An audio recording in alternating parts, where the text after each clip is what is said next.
Here, Amy Kremer is with us, been a longtime friend of the program, and I first met Amy in April of 2010 in Atlanta when 20-some-odd thousand people showed up at a Tea Party rally, and Amy has lost her mind, and she's now running for Congress, and if it helps her, I'll endorse her. If it helps her, I'll not endorse her, whatever she wants, because she's such a good friend and a solid conservative and friends with the Freedom Caucus guys as well. How are you, Amy? Thanks so much for having me on, and of course I would love your endorsement. Well, you got I it. will stand with the Freedom Caucus. Hey, listen, you've been a champion out there hitting the pavement for all these years. It's people like you that I'd love to see in Congress that I think would do a great job. I think you're insane for doing it, but I mean, good for you, and I hope you win. What do you make of all the attacks against the Freedom Caucus? I mean, I didn't see any of these guys. You know, certainly Chuck Schumer, if the president's talking about doing business with him, Chuck's never going to work out any deals with Donald Trump. Nancy Pelosi's not going to work any deal with Trump. And Adam Kinzinger didn't even vote for Trump. And Paul Ryan was nowhere to be found. Who knows who he voted for? I think that this is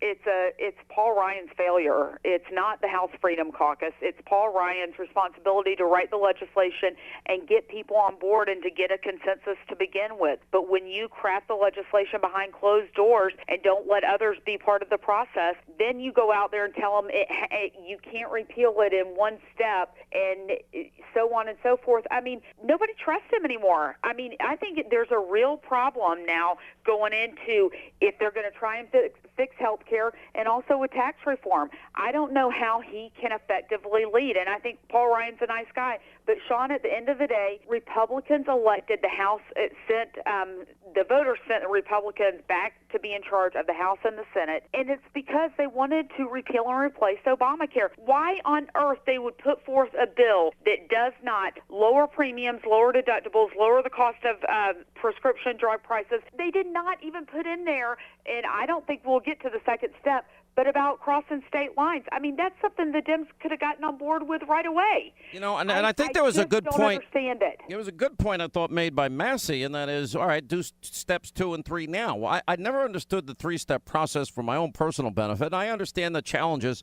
Look, the average American doesn't care about reconciliation, probably doesn't know what it is. They don't understand cloture. They don't understand the bird rule. This is them technical talk. All they want are results, and the results are very simple. Lower premiums and better care and a better bang for their buck. That's all they're looking for, and the only way to accomplish that is through free market competition and stop the Ponzi scheme where the young and the healthy are paying for the old, the sick, and the disabled. Sean, you know what? I'm going to tell you, I mean, what does the government run good? You can look at the post office, Amtrak, the VA.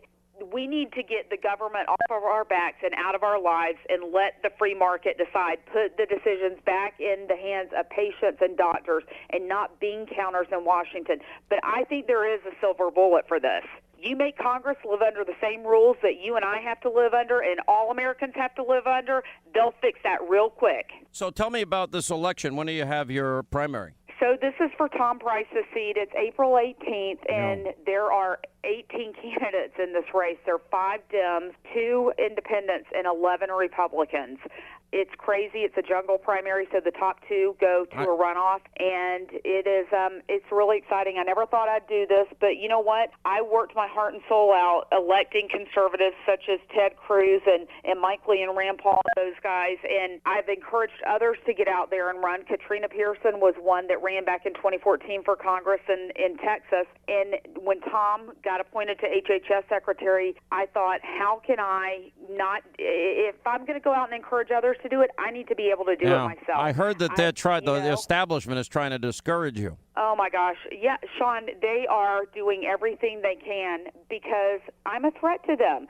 They want their hand-picked chosen ones. The first poll that came out, I was the number 4 Republican. They hand-manipulated numbers so that the top 5 were in a debate. They hand-manipulated the numbers, not just to pull me out, but the other Trump supporter, there's another Trump supporter in the race, and they wouldn't allow either one of us to participate in this debate, which is okay because there are other organizations doing debates, but it's dirty politics. They want their chosen one, and the ones that they have in these debates and they say are polling the highest. We had a forum on Wednesday, and all 4 of them said they would have voted for that bill on Friday. All right. Well, Amy Kremer running for the Georgia 6th District seat. That's Newt Gingrich's old district, by the way. So It sure is. we wish you the best, Amy, and we're going to follow this race closely as we get closer to it, okay? Thanks for being with us. Thanks, Sean. Thanks for having me on.